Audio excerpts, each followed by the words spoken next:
안녕하세요. 구해줄피팅 이팀장 김지현 박씨입니다. 오늘은요 광진구 자양동 신축을 진행했던 현장 사용 승인을 앞둔 곳에 좀 왔습니다. 일단 위치랑 상권부터 알아보시죠. 7호선 어린이대공원역 650m 도보 10분 이내 역세권에 위치해 있고요. 주변으로 어린이대공원, 세종대학교, 초등학교와 아파트, 빌라까지 혼재된 상권이라고 볼 수 있습니다. 오늘 저희가 소개해드릴 건물 어디 있을까요? 바로 뒤에 저 건물입니다. 보시다시피 신축으로 멋지게 서 있는데요. 건물 개요는 어떻게 될까요? 대지 면적 47.79평, 건축 면적 28.51평, 연면적 125.86평, 층수는 지하 1층에서 지상 4층까지 신축되었고요. 건폐율은 59.66%, 용적률은 199.97%로 이루어져 있습니다. 기존에 어떤 용도로 쓰이고 있었나요? 2층짜리 건물이었고 주택이 많이 포함되어 있어서 내력벽이 많은 상태였어요. 역시나 저희랑 리모델링으로 할지 신축으로 할지 검토를 같이 하셨다가 신축으로 방향을 잡아서 완공 상태에 접어들고 있습니다. 어떤 스토리를 가지고 의뢰를 하셨을까요? 매수 단계에서부터 많은 상의를 하고 매수 결정을 하셨어요. 강남으로 할까 이쪽 투자로 할까 하다가 지금 이 선택을 했는데 결과론적으로 잘된 선택이고요. 시세 차익이나 뭐나 이런 것들이 획기적이지는 않을 수 있지만 안정적인 임대 중심으로 좀 저희가 고민을 했어요. 이제 사용 승인 접수를 앞두고 있는 상황인데 5개 층 중에 3개 층이 임대가 확정이 됐거든요. 네. 2층 3층만 임대를 맞추면 되는 상황입니다. 자세히 설명드리겠지만 저렴하게 매수하셔서 가성비 있게 공사하셨고 신축이라고 해서 엄청 비싸라고 생각하시는데 월세를 가성비 있게 내놓으시니 척척 나가는 거죠. 기존에요 주차나 이런 것들이 불가능했던 걸로 알고 있습니다. 네. 지금 현재는 어떻게 바뀌게 됐을까요? 네, 지금은 주차 3대 가능한 상황이고 실질 주차는 4대까지도 가능한 상황입니다. 기존의 건물이 생각나지 않을 만큼 외관이 네. 많이 바뀌게 됐습니다. 어떤 외관 포인트들이 있을까요? 롱볼릭 타일을 세워서 붙였고요. 라운드를 좀 접목을 시켰어요. 코너 건물은 아닌데 바로 옆에 있는 건물이 동사무소고 후퇴돼 있어요. 그러다 보니까 동사무소 건물이 허물어지고 새로 지을 가능성이 현재 낮아요. 그래서 이 건물은 현실적으로 코너 건물이다. 코너 쪽에 기둥을 두지 않고 유리하고 유리가 맞닿아져 있는 개방감 있는 계단실을 넣었고요. 반대편으로는 라운드를 넣어서 이 건물이 화려하지 않지만 형태감으로 눈에 띌 수 있는 그런 디자인을 저희가 잡았습니다. 많이들 쓰이는 건데 이런 라운드나 이런 것들을 통해서 정말 확 많이 달라졌다라는 느낌을 받으실 것 같습니다.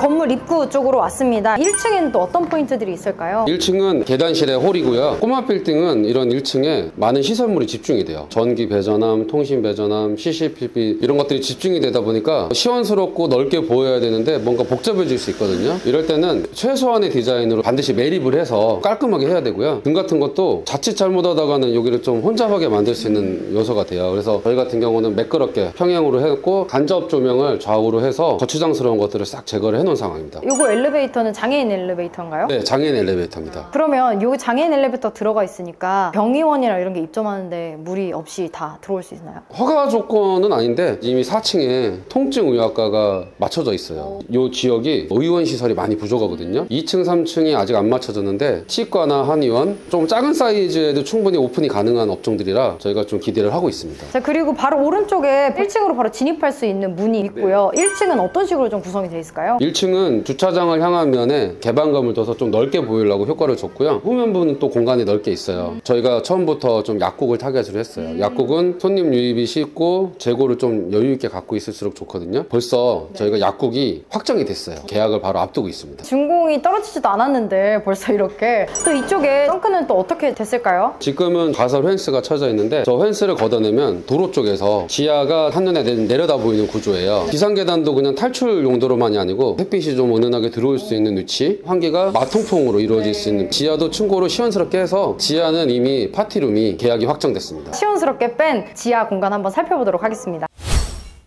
말씀 주신 대로 지하가 너무 쾌적하고요. 층고도 정말 시원스럽네요. 어떤 좀 포인트들이 숨어 있을까요? 기본 조명 시설 해놨는데 특별히 더 추가할 거 없습니다. 습기 별로들 대처할 수 있게 저희가 이중벽 해놨고요. 바닥은 파티룸이 확정되셨다고 하셔서 좀 도움이 되시라고 바닥은 콩자갈로, 콩자갈이 카페 바닥 마감재로 많이 쓰이는 것들이거든요. 환기, 개방감 이런 것들을 좀 저희가 중시 여겼어요. 지하가 있는 건물은 많지만 그 지하를 관리를 잘하면서 쓰기가 쉽지 않은데 최초에 이제 지어질 때부터 여건을 좀 잘 갖춰드리면 유지관리가 편하잖아요. 요 보시는 거가 비상계단이에요. 조명이 들어와 있어서 안 느껴지는데 불을 끄면 저 비상계단 쪽으로 빛이 들어와요. 비상계단 쪽이 남향이거든요.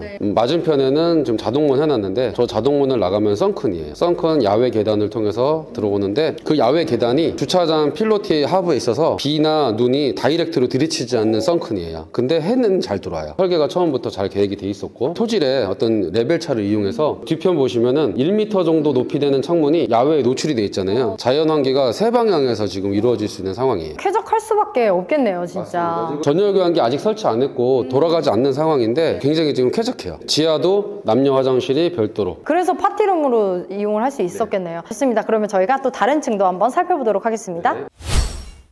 내부에는 좀 어떤 포인트들이 있을까요? 지금 2층이고요. 기준층이에요. 이 건물을 소개해드리고 싶은 되게 중요한 포인트 중에 하나가 약 48평인데 이렇게 작은 건물에 투자를 할 때 과연 건물이 어떻게 지어질지 되게 궁금해하시는 분들이 계세요. 투자 금액도 좀 저렴하고 또 나중에 손바뀜이 일어났을 때도 잘 팔리는, 그래서 되게 인기 있는 토지 사이즈인데 인기가 있는 반면 건물이 과연 제대로 번듯하게 올라갈 수 있을까라는 의문점들을 많이 가지세요. 지금 보시는 면적이 28.51평이고 28.51평 중에 장애인 엘리베이터는 혜택을 받았으니까 면적에 빠지고 계단실하고 바깥에 있는 화장실이 한 5평 정도 될 거예요. 그렇게 되면 지금 이 면적은 22평 정도 되는 거거든요. 22평이 설계가 잘 빠지면 이렇게 나오는구나 라는 체감을 하실 수 있는 상황이시고, 시원스럽게 빠지는 데 있어서 어떤 효과들이 있냐, 창문 배치 전면에 좀 개방감 있게 하고, 천정 군더더기 없이 노출 천정하고요. 바닥도 단색으로, 그리고 마감재 두께가 느껴지지 않는 얇은 마감재로 해야 층고도 안정적으로 확보되고, 단열은 외단열로 했으니 내부를 이 면적에서는 더 이상 뽑을 수가 없는 되게 넓은 면적을 뽑아냈다, 이렇게 보시면 될 것 같아요. 여기다 마감재를 덧붙였거나 했으면 그만큼의 면적이 손실이 되는 거죠. 손실도 되고 체감상 더 좁게 느껴지고 답답하게 느껴지고. 좋습니다. 자, 그러면 저희가 옥상도 한번 살펴보도록 하겠습니다.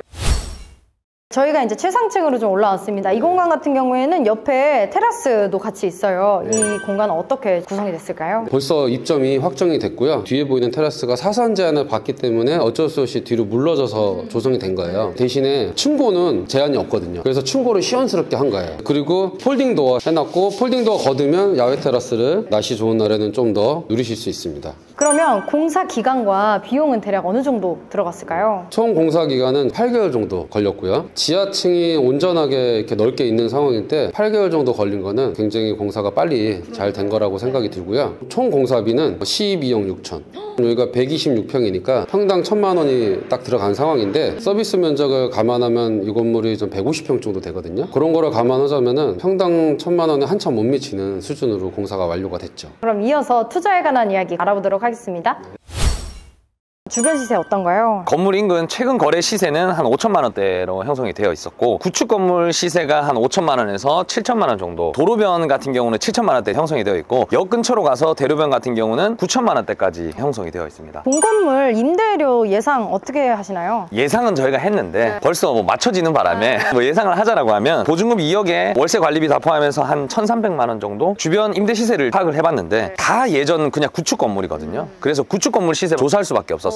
이렇게 신축 건물이 하나밖에 없는 상황이라서 구축 건물 기준으로도 1층이 평균적으로 한 10만 원 초중반 정도까지가 됐고, 상층부가 아주 낡은 예전 건물, 거의 뭐 주택으로도 많이 이루어져 있고 한 5만 원에서 10만 원까지 또 받고 있는 상황이었고, 지하를 그렇게 많이 활용하는 공간은 별로 없어 보였습니다. 5만 원 정도 형성이 되어 있었습니다. 그러면 어떤 MD 구성을 좀 이 건물에 추천하시나요? 흐름에 맞게 소규모 의원들이 들어오면 가장 좋을 것 같은데, 근데 되게 긍정적인 건 지금도 2층 3층에 오시는 분들이 의원 자리로 보고 좀 많이들 오고 계시거든요. 매수자분들이나 건물 검토하시는 분들은 로드뷰나 이런 걸 보셨을 때는 이런 입지들을 별로 안 좋아하세요. 일단 이 항아리 상권이란 걸 이해를 일단 잘 못하시고, 보통 이제 좀 아는 상권이라든지 뭐 1면 2면 정도, 오히려 구축 건물들이 많은 곳에서 처음으로 개발하시는 분들이 지금 저희 건물처럼 이렇게 임차 맞추기도 저는 훨씬 수월하다고 보거든요. 요즘에는 실질적으로 임대차 고민 때문에 건물 투자를 꺼려 하시는 분들도 굉장히 많은데, 이런 항아리 상권을 보십시오. 완공까지 2주가 남은 상황에서 벌써 지하 1층 4층까지 맞췄어요. 이제 2층 3층 맞추면 되는 거거든요. 항아리 상권이라는 게 좀 어떻다고 알면 좋을까요? 항아리 상권이라는 게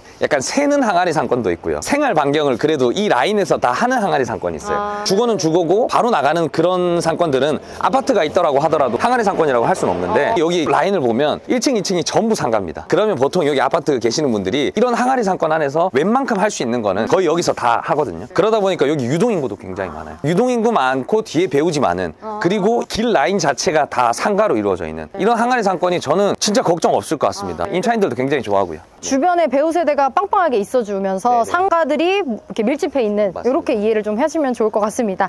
건물이 사실 2배 가까이 커진 거잖아요. 어느 정도의 수익률을 기대할 수 있을까요? 23년 3월에 20억 2천, 평당 4,200만 원에 매입을 하셨습니다. 그리고 실질적으로 공사비, 취득세라든지 이런 게 다 들어가서 15억 정도, 임차 거의 다 맞춰지고 있으니까 여기 2, 3층만 맞춰졌을다라고 했을 때 수익률이 한 4.1% 정도 나오거든요. 와... 건물 진짜 짓자마자 벌써 수익률이 4.1%라도 되는 건물을 가지신 거니까 자연적인 지가 상승 기대하시면서 편안하게 임대 수익 이렇게 가져가시면서 추후에 그냥 원하실 때 엑시트하면 그거보다 더 좋은 투자가 있을까요? 병임원들도 우리가 세입자니까 앞으로 계속 걱정 없이 누리실 수 있을 것 같습니다. 지금 계속해서 문의가 오고 있는데 보고 계시는 이제 우리 구독자님들 중에 이 자리 내가 좀 가봐야겠다, 내가 탐난다 하신다면 임대 문의도 아래 번호로 연락 주시면 저희가 또 상세하게 안내 드리도록 하겠습니다. 제가 종합건설사를 운영하는 대표 입장에서 되게 오래된 좀 문제 있는 건물들을 의뢰를 받아서 가서 상담부터 시작을 하잖아요. 공사적으로 들여다보니까. 그래서 제가 이런 고충들 이해하고 있는 건데, 그동안에는 소규모 업체들이 건물에 대해서 근본적인 해결책을 제시해드리지 못하고 부분 임시적인 방편으로 제시를 하다 보니까 요번에 200만원 300만원 써서 뭔가 방수를 했습니다. 금방 또 B가 세요.